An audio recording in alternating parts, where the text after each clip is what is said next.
You were born in Japan in the late 16th century in a provincial domain, in a castle town built around a fortress, storehouses, and service yards. The country has not fully left the era of wars among houses, yet the push toward unification is already visible. The castle here is not only walls and towers, it is its administration, orders, records, rice issue, guard rotations, weapon storage, seals, and lists. You grow up in a samurai household, which means status, service, and attachment to a house. What matters is not fine language, but the chain of obedience. Who your superior is, who answers for you, whom you report to, and where you stand on duty. Even within the estate, the gaps are large.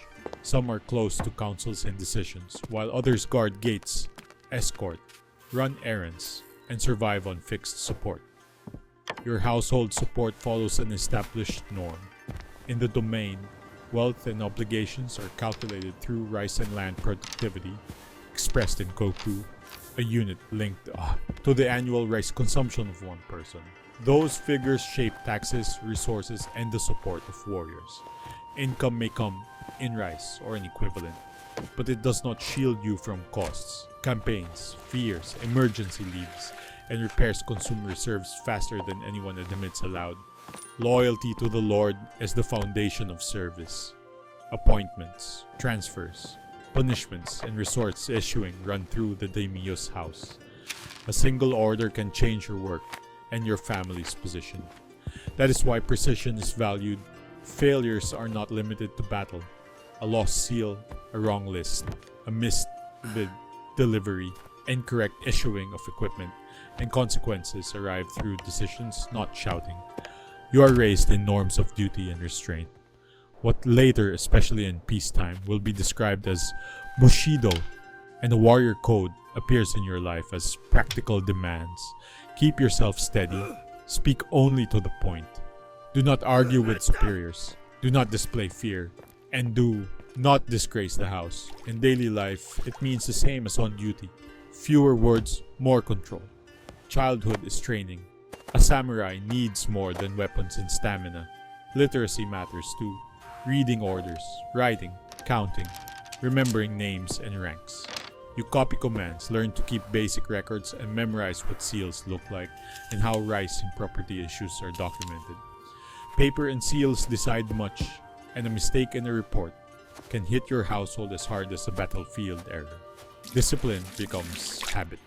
Training repeats, stances, steps, work with practice weapons, then real steel under an elder's eye and in parallel. Posts and guard duty. You are trained to wait, to move precisely, and to stay silent at the right moment. Older men speak plainly. Outcomes often depend on formation, command, and supply, not on a beautiful strike. Over time, you understand that your weapons are not a single object, but a kit that changes with the task. You carry a paired set of swords as a mark of status, a long blade and a short blade. These are not just blades, but assembled systems of parts. The grip is a wooden core covered with rayskin for traction, wrapped so the hand does not slip in sweat and rain. Between your hand and the blade sits the guard, the tsuba, a disc-like piece that protects the hand and locks the assembly in place. It is fitted so it does not wobble or rotate.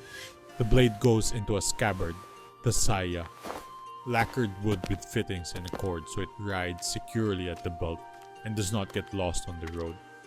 You get used to constant upkeep. Wipe away moisture, check fittings, remove rattles, and prevent rust or cracks. But you learn quickly that the sword is a symbol, while late-period war relies on more. In formation, spears and mass weapons decide more often. A yari spear is a forged head, shaped like a blade, and a shaft built to take repeated thrusts and impacts. The shaft is protected against moisture, and its balance is chosen so the weapon stays stable in the hands. Length varies, from common battlefield spears to very long forms where holding distance matters most. The butt can have metal hardware, so it can be braced into the ground without ruining the wood. There's no dueling beauty in this work. You hold your place, deny openings, and cover the man beside you, because the line is a shared structure. The bow, the yumi, remains important as well. It is tall and asymmetrical, with the grip below center which helps both a foot archer and a rider. It is built from layered materials to combine resilience and strength. Arrows require care. Fletching hates damp.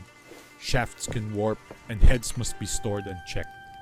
Shooting demands long practice and calm control, which means the same discipline you drill for years. Another layer of war is firearms.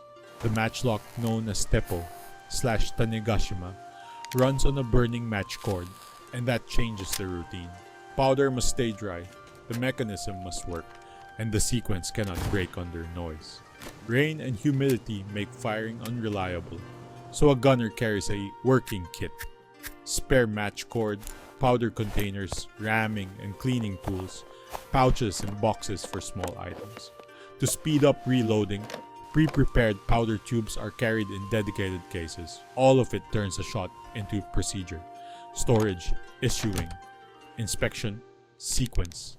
And without that, the gun becomes a danger even to its own side. Over and around armor, there are items that look like clothing but function as service tools. You see a sleeveless surcoat worn over armor. It helps against wind and rain and also shows affiliation, because the house colors and crest are visible. You also see a large cloak that balloons while moving and makes the wearer visible from a distance. It is used where it matters to recognize a man quickly, especially a messenger, or someone who must stand out in motion. It is not decoration. It is a way to distinguish people in a crowd in smoke and in poor visibility. Alongside weapons, you learn armor as a set of parts that rub, break, and require repair. A basic suit includes the kabuto helmet, often plate built, with a neck guard called shikoro. The face can be covered by a menpo mask, sometimes with throat protection. The torso is protected by the dokuiras, with a multi-part skirt called kusazuri, hanging to protect hips and upper legs. The shoulders carry sewed guards that become a problem if they are fitted poorly. The arms are covered by coat sleeves with plate and chain sections, and the legs by haydate and sunite. Everything is held by cords, knots, rivets, and lacquer. Moisture means drying, wiping, checking, because rust and rot do not respect status. Identification matters in armies too. Small back banners or marks are attached to armor, so that in crowding and smoke you can tell units apart.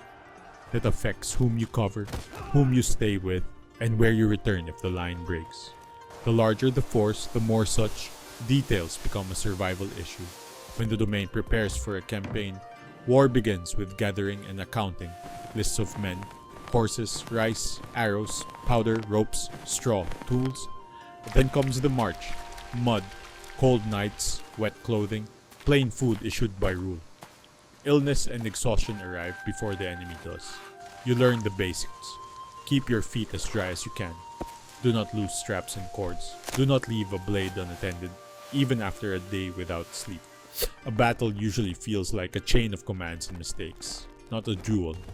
In front of you, there is noise, smoke, and poor visibility. At the side, there are messengers shouting and drums trying to hold the rhythm. You do not always know what is happening on another flank, yet you must hold your own section.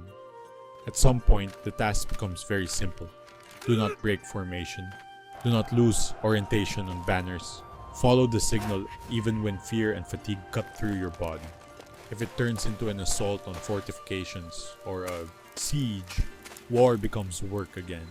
Night watches, carrying materials, bringing water, guarding storehouses, and constant expectation of a sudden sortie. After fighting comes what people rarely describe loudly: checking survivors, counting weapons, issuing what rice remains, searching for missing property, reporting to superiors. Victory does not remove discipline, and defeat makes it harsher. If men are missing from your unit or equipment is written off as loss, you must explain it on paper. And if the explanation does not satisfy those above, responsibility is often pushed downward onto those who are easiest to punish. This is where honor and punishment appear. Honor is not a set of proud phrases for you. It is your house's reputation, your superior's trust. your ability to keep serving, and the future your children may have. Disobeying an order, showing cowardice, serious negligence, picking fights on your own, trying to hide losses, any of that can end not in shame, but in concrete sanctions, loss of post, cuts to support, confinement, transfer to a worse position, exile. Sometimes the punishment hits the household harder than it hits you. Income disappears, ties break, patronage becomes unreachable. You learn that punishment is often framed as proper and inevitable, so everyone else can see the boundary. In the history of the samurai estate, there were cases where authority compelled seppuku as coercion and as a way to preserve a house's face. But in your daily life, the harsher reality is simpler. One decision from above can destroy income and status without any battle. That is why you carry yourself carefully. You speak less. You act by procedure. You learn not to look dangerous to your superiors and not to look weak to those below you. If you return, the career side begins, often quiet and heavy. A promotion comes through reliability. If you do not lose property, if you can keep records and keep men in order, you are placed closer to storehouses, supply, security, and correspondence. Power in a domain is access to seals and the distribution of resources, and it is dangerous. One paper mistake can ruin you as fast as a mistake in formation. Over time, you see contradictions. Public talk of duty stands beside struggles for influence, gifts, cautious alliances, and blame pushed downward. The system runs on habit and fear of loss. People become restrained and hard, not because they love cruelty, but because they fear falling together with their household. Losing your lord breaks stability through a single decision. A house can be defeated or transferred, and with it, appointments and support collapse. Then you may become a ronin, without a master and without stable income. This is not romance, this is survival. Finding patronage, trying to keep your household from falling. Old ties and the shadow of a defeated house close doors more often than they open them. And when the country enters long peace, the state gains stability, while many samurai gain a new dependency. The military role narrows, and service becomes more about control and administration. Fixed support does not always keep pace with costs, and poverty among samurai households becomes more visible despite high rank. Your ending is dark, not because of legend, but because of exhaustion from the system. Life passes in service, waiting for orders, and constant calculation of how to keep the household standing.